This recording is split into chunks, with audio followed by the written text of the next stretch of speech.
Hey guys, happy Thursday, happy Friday Eve, as Mr. Wells would say. I hope you've all had a really great day so far. So we are almost finished this whole book. So if you can see where my finger is, this is what we've read so far, and this is what we still need to read, this little chunk right here. So we're getting pretty close, but our school year is also getting pretty close to coming to an end. So because of that, we're going to try to finish up this book as quickly as we can. I know there are a ton of chapters in this book. It was a really, really long book, but that's okay. So what's going to happen, I'm probably going to start reading a little bit longer than normal. I'm probably going to read like 15 to 20 minutes every day instead of just the 10 so we can finish this book up. So I hope you guys have really enjoyed it so far. I know I have really enjoyed reading this book, and so I'm going to continue reading. Yesterday, Via and their mom got into a really big argument, and Augie knew what it was about, and so he was really upset by that, and he went into his room, and nobody came to check on him, and he was really confused why, because everyone always goes to check on him, but this time they didn't. And so about 30 minutes after he went in his room, Via came in, and the chapter ended by saying Via came in really quickly. And so today we're going to read a little bit about why she came in so quickly. So this first chapter is called Goodbye. Augie, said Via, come quick, Mom needs to talk to you. I'm not apologizing. This isn't about you, she yelled. Not everything in the world is about you. Now hurry up. Daisy's sick. Mom's taking her to the emergency vet. Come say goodbye. I pushed the pillows off my face and looked up at her. That's when I saw she was crying. What do you mean, goodbye? Come on, she said, holding out her hand. I took her hand and followed her down the hall to the kitchen. Daisy was lying down sideways on the floor with her legs straight out in front of her. She was panting a lot. She looked like she'd been running in the park. Mom was kneeling beside her, stroking the top of her head. What happened? I asked. She just started whimpering all of a sudden, said Via, kneeling down next to Mom. I looked down at Mom, who was crying too. I'm taking her to the animal hospital downtown, she said. The taxi's coming to pick me up. The vet will make her better, right? I said. Mom looked at me. I hope so, she said quietly. But honestly, I don't know. Of course he will, I said. Daisy's been sick a lot lately, Augie, and she's old. But they can fix her, I said, looking at Via to agree with me, but Via wouldn't look at me. Mom's lips were trembling. I think it might be time we say goodbye to Daisy, Augie. I'm sorry. No, I said. We don't want her to suffer, Augie, she said. The phone rang.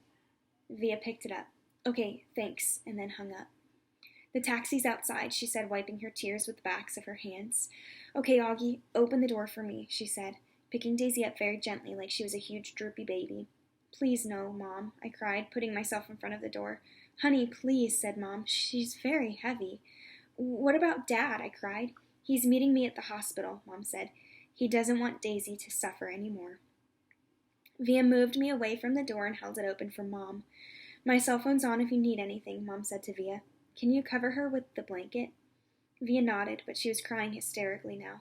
Say goodbye to Daisy, kids, Mom said, tears streaming down her face. I love you, Daisy, Via said, kissing Daisy on the nose. I love you so much. Bye, little girlie, I whispered into Daisy's ear. I love you. Mom carried Daisy down the stoop. The taxi driver had opened the back door, and we watched her get in. Just before she closed the door, Mom looked up at us standing by the entrance to the building, and she gave us a little wave. I don't think I've ever seen her look sadder. I love you, Mom, said Via. I love you, Mom, I said. I'm sorry, Mom. Mom blew a kiss to us and closed the door. We watched the car leave, and then Via closed the door.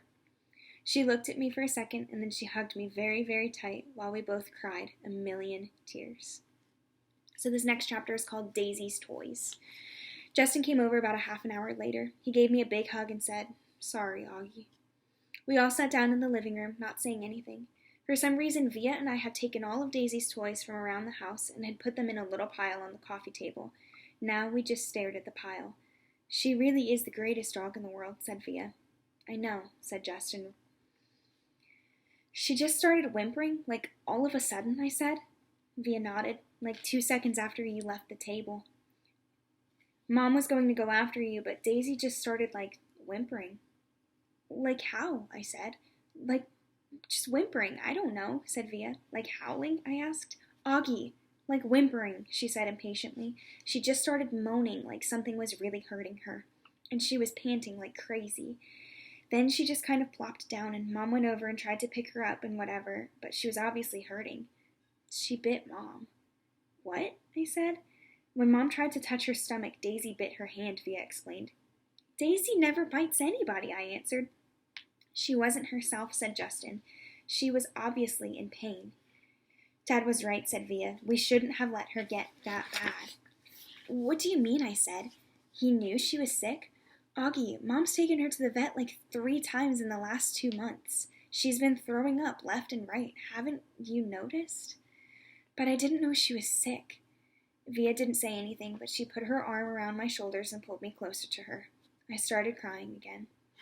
I'm sorry, Augie, she said softly. I'm really sorry about everything, okay? You forgive me? You know how much I love you, right? I nodded. Somehow that fight didn't matter much now. Was Mom bleeding, I asked. It was just a nip, said Via, right there, and she pointed to the bottom of her thumb to show me exactly where Daisy had bitten Mom. Did it hurt her? Mom's okay, Augie. She's fine. Mom and Dad came home 2 hours later. We knew the second they opened the door and Daisy wasn't with them that Daisy was gone. We all sat in the living room around the pile of Daisy's toys. Dad told us what happened in the animal hospital and how the vet took Daisy for some x-rays and blood tests and then came back and told them she had a huge mass in her stomach. She was having trouble breathing. Mom and Dad didn't want her to suffer, so Dad picked her up in his arms like he always liked to do, with her legs straight up in the air, and he and Mom kissed her goodbye over and over and whispered to her while the vet put a needle into her leg. Sorry, guys. And then after about a minute, she died in Dad's arms. It was so peaceful, Dad said.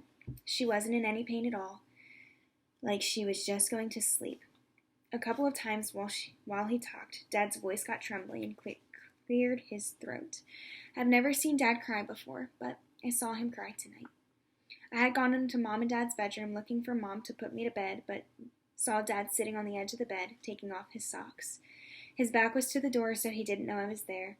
At first thought I was laughing because his shoulders were shaking, but then he put his palms on his eyes and realized he was crying. It was the quietest crying I've ever heard, like a whisper.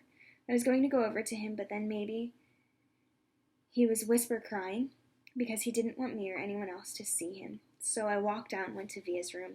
I saw Mom lying next to Via on the bed, and Mom was whispering to Via, who was crying. So I went to my bed and put my pajamas on without anyone telling me to, and I put the nightlight on and turned the light off and crawled into the little mountain of stuffed animals I had left on my bed earlier. I felt like all of that had happened millions of years ago. I took my hearing aids off and I put them on the night table and pulled the covers up to my ears and imagined Daisy snuggling with me, her big wet tongue licking my face all over like it was her favorite face in the world. And that's how I fell asleep. So this next chapter is called Heaven. I woke up later on and it was still dark. I got out of bed and walked into Mom and Dad's room. Mom, I whispered. It was completely dark, so I couldn't see her eyes open. Mom? You okay? She said groggily. Can I sleep with you? Mom scooted over towards Dad's side of the bed and I snuggled up next to her. She kissed my hair. Is your hand okay? I said. Via told me Daisy bit you. It was only a nip, she whispered in my ear. Mom, I started crying. I'm sorry about what I said.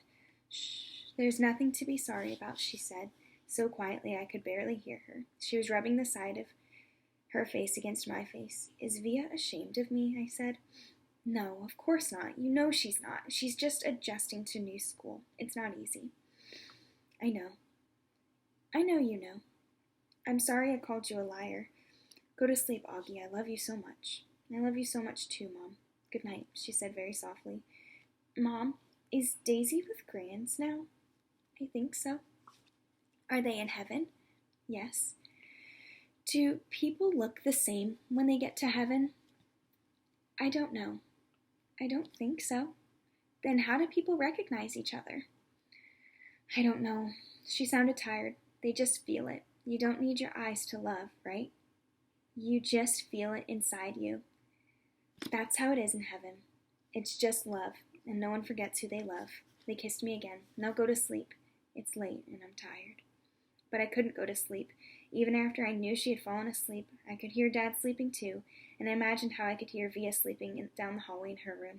And I wonder if Daisy was sleeping in heaven right then. And if she was sleeping, what was she dreaming about? Was she dreaming about me? And I wondered how it would feel to be in heaven someday and not have my face matter anymore, just like it never, ever mattered to Daisy. So those couple of chapters were really sad. I'm really sorry, guys, but we're going to keep reading, and hopefully these next couple of chapters are going to be a little bit happier. So this next chapter is called Understudy. Via brought home 3 tickets to her school play a few days after Daisy died. We never mentioned the fight we had over dinner again. On the night of the play, right before she and Justin were leaving to go to their school early, she gave me a big hug and told me she loved me. She was proud to be my sister. This is my first time in Via's new school. It was much bigger than her old school and 1,000 times bigger than my school. More hallways, more room for people. The only really bad thing about my bionic Lobot hearing aids was the fact that I couldn't wear a baseball cap anymore. In situations like these, baseball caps come in really handy. Sometimes I wish I could still get away with wearing that little old astronaut helmet I used to wear when I was little.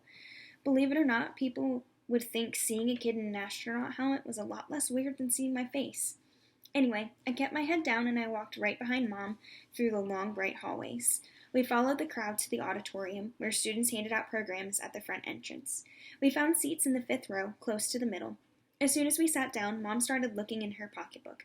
"I can't believe I forgot my glasses," she said. Dad shook his head. Mama was always forgetting her glasses, or her keys, or something or other. "Do you want to move closer?" said Dad. Mom squinted at the stage. "No, I can see okay." "Speak now, or forever hold your peace," said Dad. "I'm fine," answered Mom. "Look, there's Justin," I said to Dad, pointing out Justin's picture in the program. "That's a nice picture of him," he answered, nodding. "How come there's no picture of Via?" I said. "She's an understudy," said Mom. "But look, here's her name." "Why do they call her an understudy?" I asked. "Wow, look at Miranda's picture," said Mom to Dad. "I don't think I would have recognized her." "Why do they call it an understudy?" I repeated. "It's what they call someone who replaces an actor if he can't perform for some reason." "Did you hear Martin's getting remarried?" Dad said to Mom. "Are you kidding me?" Mom answered, like I was surprised. "Who's Martin?" I asked. "Miranda's dad," Mom answered, and then to Dad, "Who told you?" "I ran into Miranda's mother on the subway. She's not happy about it." "Wow. What are you guys talking about?" I said. "Nothing," answered Dad. "But why do they call it an understudy?" I said. "I don't know, Augie Doggy," Dad answered. "Maybe because the actors kind of study under the main actors or something. I really don't know." I was going to say something else, but then the lights went down. The audience got very quiet very quickly. "Dad, can you please not call me Augie Doggy anymore?" I whispered in Dad's ear. Dad smiled and nodded and gave me a thumbs up.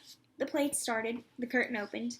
The stage was completely empty except for Justin, who was sitting in an old rickety chair tuning his fiddle. He was wearing an old-fashioned type of suit and a straw hat. "This play is called Our Town," he said to the audience. "It is written by Thornton Wilder, produced and directed by Philip Davenport. The name of the town is Grover's Corners, New Hampshire, just across the Massachusetts line. Latitude 40 degrees, 40 minutes. Longitude 70 degrees, 37 minutes. The first act shows a day in our town. The day is May 7th, 1901. The time is just before dawn." I knew right then and there that I was going to like the play. It wasn't like other plays I'd been to, like The Wizard of Oz or Cloudy with a Chance of Meatballs. No, this was grown-up seeming, and I felt smart sitting there watching it. A little later in the play, a character named Mrs. Webb calls out for her daughter Emily. I knew from the program that was the part Miranda was playing, so I leaned forward to get a better look at her. "That's Miranda," Mom whispered to me, squinting at the stage when Emily walked out. "She looks so different." "It's not Miranda," I whispered. "It's Via." "Oh my gosh," said Mom, lurching in her seat. "Shh," said Dad. "It's Via," Mom said, whispering to him. "I know," whispering Dad, smiling. "Shh." All right. That is all we are going to read for today.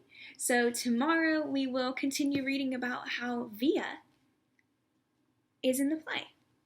So I hope you guys enjoyed these chapters. I know that they were really sad chapters. I'm so sorry that they were so sad, but I hope you enjoy them. I love you guys. I miss you guys, and I hope you have a wonderful rest of your day.